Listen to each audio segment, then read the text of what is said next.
নীলাচল নিবাসায় নিত্যায় পরমাত্মনে বলভদ্রা সুভদ্রা ভং জগন্নাথায় তে নমঃ। তো শ্রীরূপ গোস্বামী কৃত ভক্তির রসামৃত সিন্ধু পশ্চিম বিভাগ তৃতীয় খণ্ড ষষ্ঠ ত্রিংশতি অধ্যায় প্রীতিভক্তি দাস্য।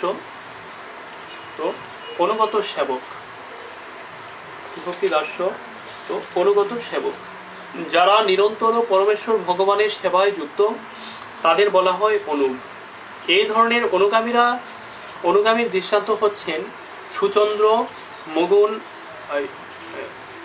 মণ্ডন, স্তম্ভ ও সুতম্ভ। তারা সকলেই দ্বারকার অধিবাসী এবং তারা অন্যান্য পার্শ্বদের মতোই বসন ও অলঙ্কারে ভূষিত। তারা বিভিন্ন রকম সেবা কার্যে যুক্ত। মণ্ডন সর্বদাই ভগবানের মাথার উপর ছত্র ধারণ করেন, সুচন্দ্র চামর বেজন করেন এবং সুতম্ভ তাম্বুল অর্পণ করেন। তারা সকলেই মহান ভক্ত এবং তারা সর্বদাই ভগবানের প্রেমময়ী সেবায় যুক্ত। দ্বারকায় যেমন অনুগ আছেন, বৃন্দাবনেও তেমন অনেক অনুগ আছেন। বৃন্দাবনের অনুগদের নাম হচ্ছে রক্তক, পত্রক, পত্রী, মধুকণ্ঠ, মধুব্রত, রসাল, সুবিলাস, প্রেমকন্দ, মরন্দক, আনন্দ, চন্দ্রহাস, পয়ুদ, বকুল, রসদ, শারদ ইত্যাদি। বৃন্দাবনের অনুগদের বর্ণনা করে বলা হয়েছে, আমরা নন্দনন্দনে নিত্য অনুগদের সশ্রদ্ধ প্রণাম নিবেদন করি। তারা সর্বদাই বৃন্দাবনে বিরাজ করেন এবং তাদের শ্রী অঙ্গ মুক্তামালা ও স্বর্ণালঙ্কারে ভূষিত। তাদের বসন তাদের বিশেষ রং ও রূপের অনুরূপ। তাদের বিশেষ বিশেষ কার্যকলাপ যশোদা মায়ের উক্তি থেকে বোঝা যায়। তো বকুল, তুমি কৃষ্ণের পীতবসন পরিষ্কার করো। বারিক, তুমি কৃষ্ণের স্নানের জল অগুরু দিয়ে সুবাসিত করো। রসাল, তুমি তাম্বুল তৈরি করো, কৃষ্ণ এখনই আসছে। দিগন্ত বুধুনির দ্বারা আচ্ছাদিত হয়েছে এবং দূরে গাভীদের দেখা যাচ্ছে। সমস্ত অনুগদের মধ্যে রক্তকে প্রধান বলে গণ্য করা হয়। তার রূপের বর্ণনা করে বলা হয়েছে, তার পরনে পীতবসন এবং তার অঙ্গকান্তি নবীন দুর্বাদলের মতো। তিনি সুমধুর স্বরে গান গাইতে পারেন এবং তিনি সর্বদাই নন্দনন্দনের সেবায় যুক্ত। আমাদের একমাত্র কামনা হচ্ছে যে আমরা যেন রক্তকের অনুগমন করে রক্তকের অনুগত হয়ে শ্রীকৃষ্ণের প্রেমময়ী সেবায় যুক্ত হতে পারি। তো শ্রীকৃষ্ণের প্রতি রক্তক যে কত আসক্ত তা রসদের প্রতি তার একটি উক্তির মাধ্যমে আমরা উপলব্ধি করতে পারি। হে বন্ধু, শুনো, কৃপা করে আমাকে এমনভাবে নিযুক্ত করো যেন আমি সর্বদাই গিরিধারী ব্রজেন্দ্রনন্দন শ্রীকৃষ্ণের সেবায় যুক্ত থাকতে পারি।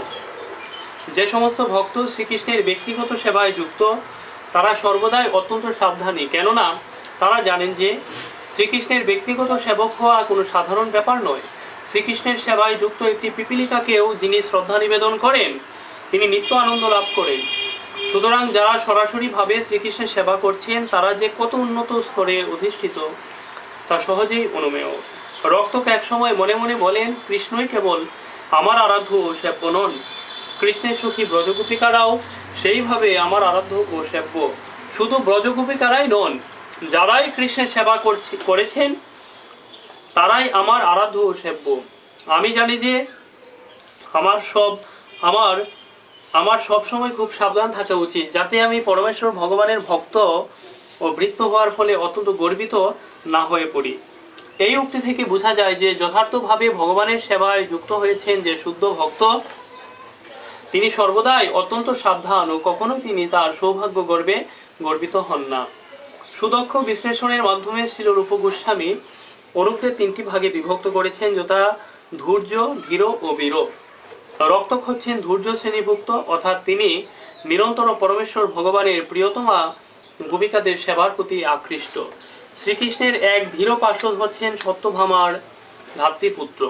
সত্যভামা হচ্ছেন দ্বারকায় শ্রীকৃষ্ণের মহিষীদের অন্যতমা। শ্রীকৃষ্ণের সঙ্গে যখন তার বিবাহ হয় তখন তার ধাত্রীপুত্র তার সঙ্গে যান, কারণ তাদের শৈশব থেকেই তারা ভাই ও বোনের মতো একসঙ্গে বড় হয়েছিল।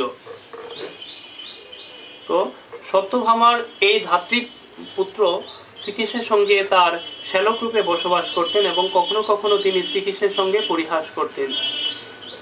এক সময় শ্রীকৃষ্ণকে সম্বোধন করে তিনি বলেন, হে কৃষ্ণ, আমি কখনো তোমার পত্নী লক্ষ্মী দেবীর কৃপা লাভের চেষ্টা করিনি, কিন্তু আমি এতই ভাগ্যবান যে তোমার গৃহে সত্যভামার ভ্রাতারূপে, তোমার পরিবারের একজন সদস্য রূপে আমি স্থান পেয়েছি। এক বীর পার্শ্বদ গর্ব ভরে ঘোষণা করেন, বলদেব প্রলম্বাসুরকে বিনাশ করতে পারেন, কিন্তু তাকে আমি ভয় করি না। প্রদুন্মত কেবল একটি বাচ্চা ছেলে, তাকেও আমি গ্রাহ্য করি না, আমি কাউকেও গ্রাহ্য করি না।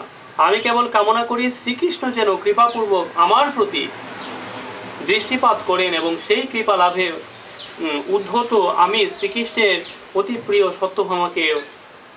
সত্যভামাকেও ভয় পাই না। তো শ্রীমদ্ ভাগবতের চতুর্থ স্কন্ধে 4:20-28 মহারাজ পৃথু ভগবানকে সম্বোধন করে বলেছেন, হে প্রভু, সৌভাগ্যের অধিষ্ঠাত্রী লক্ষ্মী দেবী আমার প্রতি অসন্তুষ্ট হতে পারেন, অথবা তার সঙ্গে আমার ভুল বুঝাবুঝি হতে পারে,